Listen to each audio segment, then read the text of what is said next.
हाँ जी, कर लिए आप? जी चले जी। बिस्मिल्लाहिर्रहमानिर्रहीम। एक तो सबसे पहले आप सबका बहुत बहुत शुक्रिया कि आप लोग तशरीफ़ लाए, और हर मर्तबा मुझे बड़ी खुशी होती है कि जो फैसलाबाद का मीडिया है वो वाकई एक बड़ा रोबस्ट किस्म का मीडिया है, और हमेशा क्योंकि आम आदमी के मसले मसाइल के बारे में बात होती है तो हमेशा उसकी प्रोजेक्शन बहुत अच्छी तरीके से होती है। सबसे अहम बात है कि आज जिस सिंडिकेट की मीटिंग में आई हूँ, उस मीटिंग में आज 9 अरब रुपए का बजट जो है वो इन अस्पतालों के लिए जो हमारे यूनिवर्सिटी के नीचे आते हैं उनका सेंक्शन हुआ है। सो बेसिकली हुकूमत जो है वो इंश्योर कर रही है कि किसी अस्पताल के बजट का कोई प्रॉब्लम ना हो, और आज हमने 9 अरब का बजट जो है इनके रिकरेंट कॉस्ट और उसके लिए आज उसको हमने अप्रूव किया है।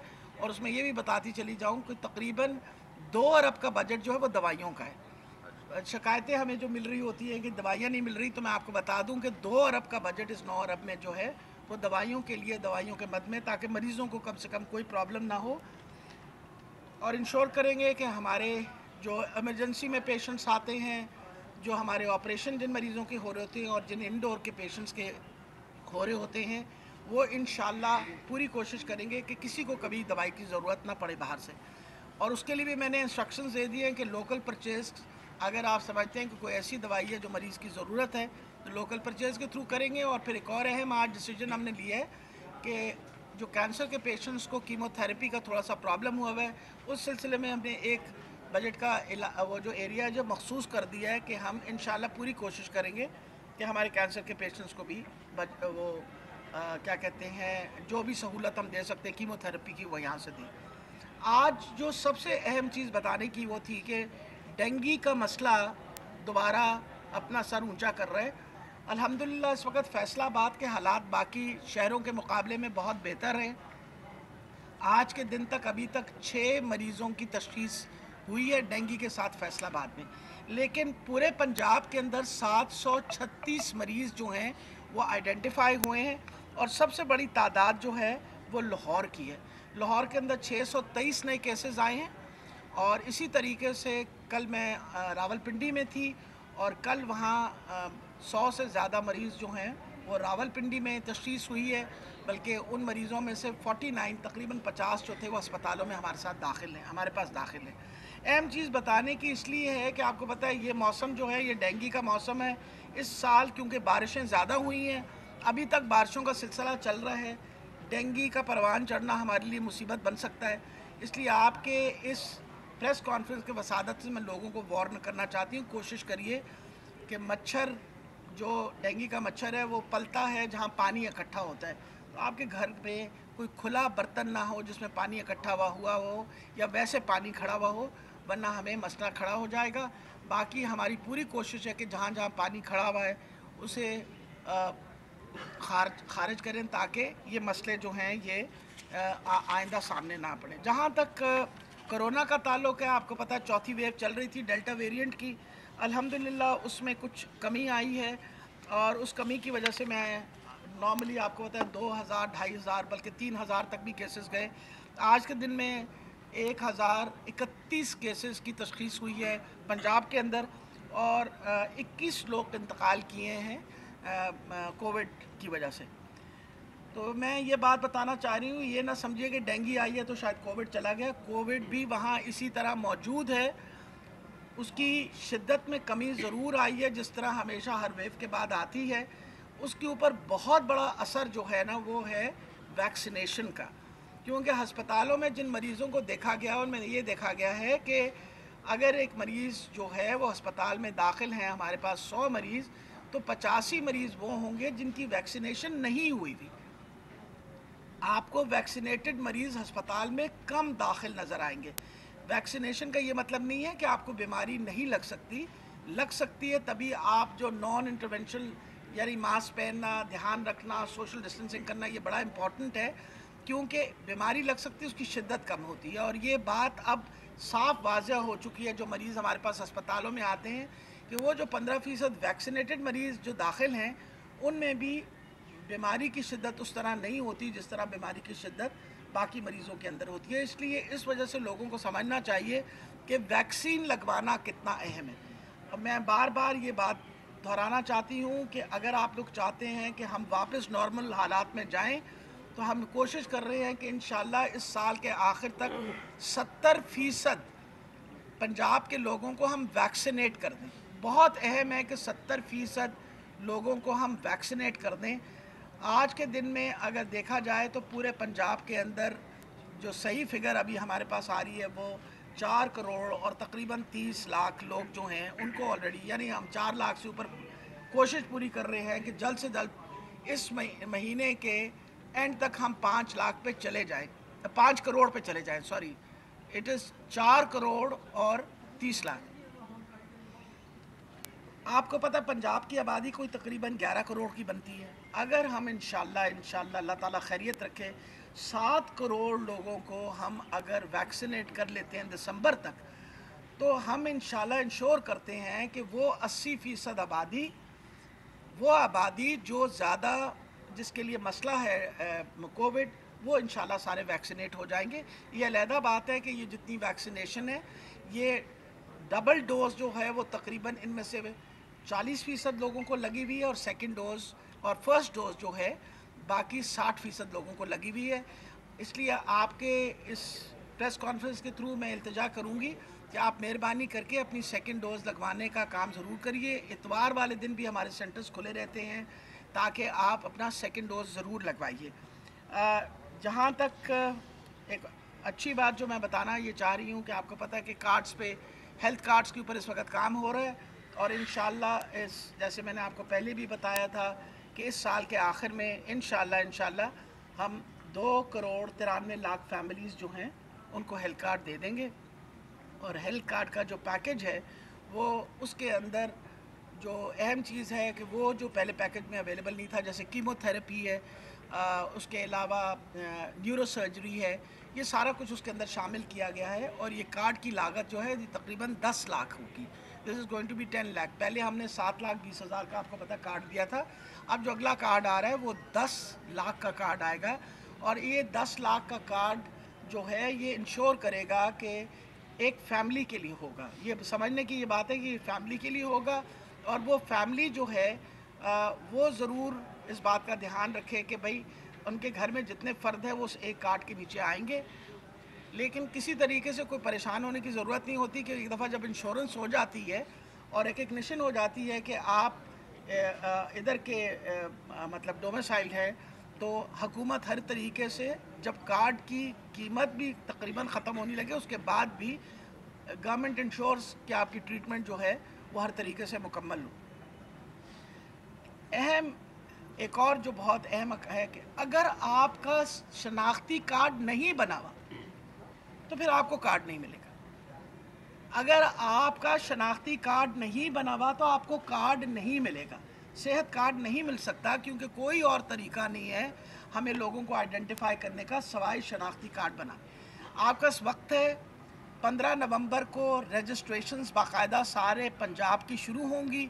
15 नवंबर से पहले पहले आप सबको कोशिश करनी चाहिए, जिन लोगों ने मेरा ये पैगाम सुन रहे हैं और आपके आइडेंटिटी कार्ड्स नहीं बने हुए, आपके फैक्ट्रियों में जो मुलाजमीन काम कर रहे हैं उनके आईडी कार्ड्स नहीं बने हुए, आपके घर में जो मुलाजमीन हैं उनके आईडी कार्ड्स नहीं बने हुए, तो आप मेहरबानी करके इंश्योर करें कि सारे अपने आइडेंटिटी कार्ड्स बनवा लें, क्योंकि जब तक आइडेंटिटी कार्ड नहीं बनेगा हमारे लिए किसी भी फैमिली की शनाख्त करना मुश्किल होगा कि वो पंजाब का है और इसलिए उसको कार्ड नहीं मिलेगा। तो इन बातों के साथ मैं आपको ये बताती चली जाऊँ। इंशाल्लाह जहाँ तक फैसलाबाद का ताल्लुक़ है वो बिल्कुल हर वक्त हमारे रडार में रहता है और अभी हमारे पास नए ऑक्सीजन जनरेटर्स आ रहे हैं जो एनडीएमए ने कर रहे हैं। उसमें इंशाल्लाह जो हॉस्पिटल्स जिनमें हमने कहा है मखसूस किया गया, उसमें फैसलाबाद अलाइड हॉस्पिटल जो है उसके अंदर भी तकरीबन 1 महीने के अंदर ऑक्सीजन जनरेटिंग प्लांट लग जाएगा, ताकि जो हमारे दिमाग पे टेंशन होती है कि ऑक्सीजन कैसे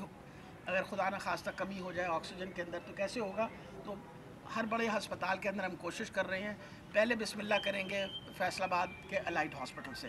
कोई सवाल पूछने तो आप फैसलाबाद में कोई नया अस्पताल बनाने का ऐलान करेंगे आप? जी अभी आप देखें ना, हमारे आपके कई दफ़ा मुझे पिछली हुकूमत ने जाते हुए कुछ अस्पताल शुरू किए थे, पता है ना आपको, और हम अच्छे लोग होने की वजह से, क्योंकि हम इस बात पे बिलीव करते हैं कि जो पैसे अस्पतालों पे खर्च हो रहे हैं वो कौम के पैसे हैं, और जो प्रोजेक्ट शुरू हुए हुए उनको कंप्लीट इंशाल्लाह करने लगे। आपको पता है कि यहाँ फैसलाबाद में एक चिल्ड्रन हॉस्पिटल जो है उसको भी पाए तकमील तक ला रहे हैं, एक और हॉस्पिटल जो है उसको भी, so we are working on it. इस साल उसका बजट भी दिया गया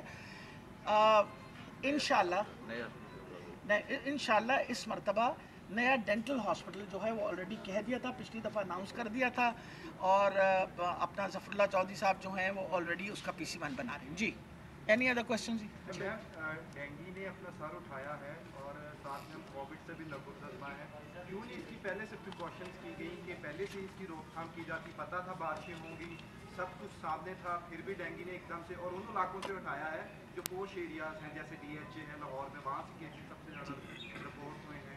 मेरा ख्याल है, हाँ जी, मैं सबसे पहले तो आपको ये बात बताती चली जाऊँ कि किसी तरीके से ये मत समझिए कि जब हम कोविड का काम कर रहे थे तो डेंगू हमारे बैक बर्नर पे चला गया।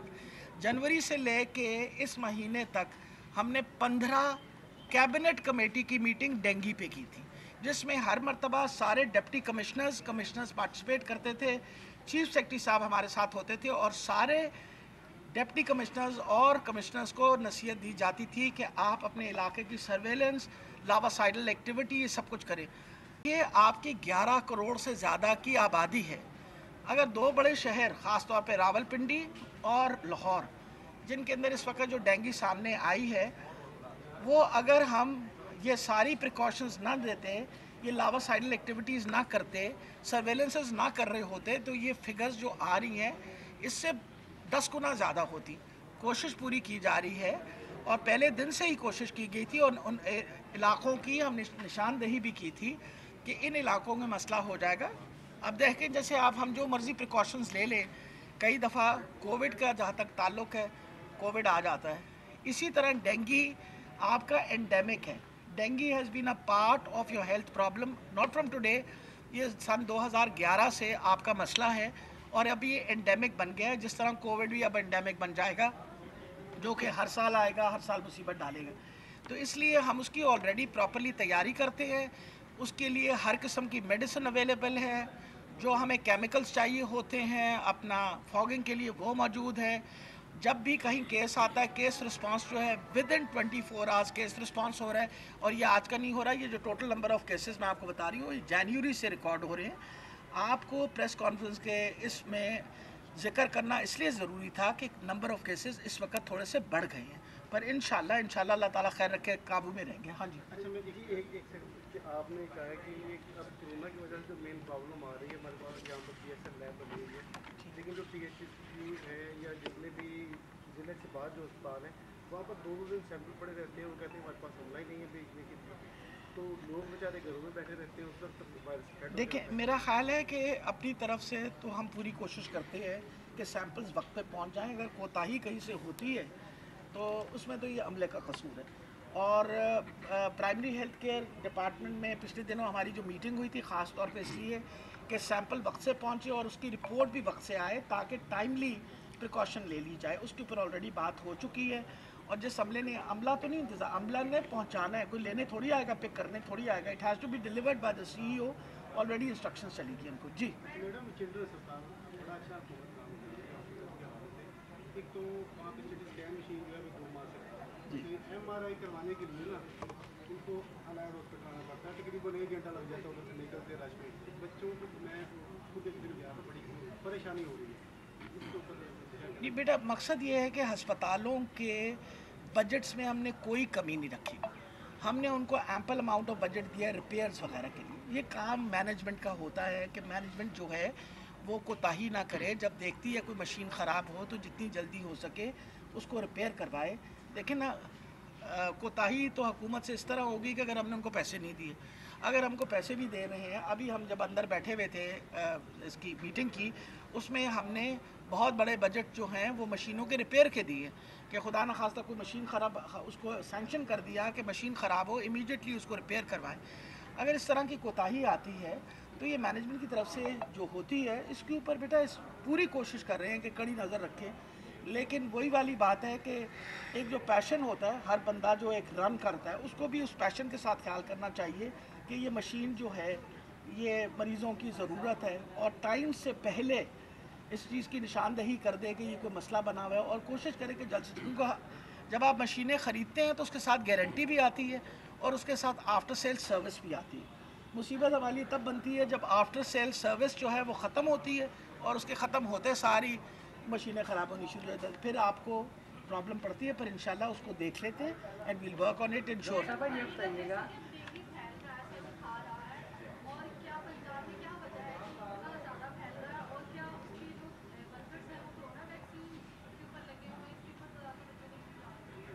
नहीं मेरे बच्चा, बिल्कुल नहीं, एक बिल्कुल नहीं। डेंगू के वर्कर अलहदा, हमने 15,000 डेंगू के अलहदा वर्कर रखे। अगर एक तो मैं आपको बात बताऊं, जितनी बड़ी इस वक्त इंडक्शन लोगों की और डॉक्टर्स की और नर्सेस की शायद इस हुकूमत ने की है, इससे पहले कभी किसी हुकूमत ने नहीं की। हमने हर किस्म के रिकॉर्ड तोड़ दिए। आज के दिन तक 46,000 लोग, 46,000 पीपल हैव बीन एम्प्लॉयड, जिसमें डॉक्टर्स, नर्सेज, पैरामेडिकल स्टाफ। आज भी परमिशन दी है कि भाई आप लोगों ने जिनको एम्प्लॉय करना है एम्प्लॉय करें, अपनी खाली सीटें पुर करें। पिछली हुकूमत ने तो 50% सीटें खाली रखी हुई थी, मैंने नहीं पता थी क्यों खाली रखी। ऐसा उन्होंने पैसे वापस वो लेके ना, आपको जब बजट में आते ना पैसे इसके तनख्वाहों के, तो वो फिर साल के आखिर में जब आप बंदे नहीं रखते ना तो पैसे वापस चले जाते हैं, तो वो पैसे चले जाते हैं तो फिर आप कहीं और लगा लेते हैं। उन्होंने कहा था कि क्या ज़रूरत है डॉक्टर नर्सेज रखने की, ये पैसे से किधर और लावांगे। अब तहरीक इंसाफ करप्शन के खिलाफ करप्शन का नारा लेके आई कि ख़त्म करेंगे, लेकिन फैसलाबाद के लाइट अस्पताल में स्टोर कीपर की मुबैना करप्शन सामने आई, उसका कुछ इंक्वायरी कर रहे हैं जी। कुछ नहीं। अभी दूसरी बात, जो मरीज़ यहाँ पे आते हैं बाइसे मजबूरी आते हैं, मजबूरी के तहत, ये शादी ब्याह पे तो आते नहीं हैं।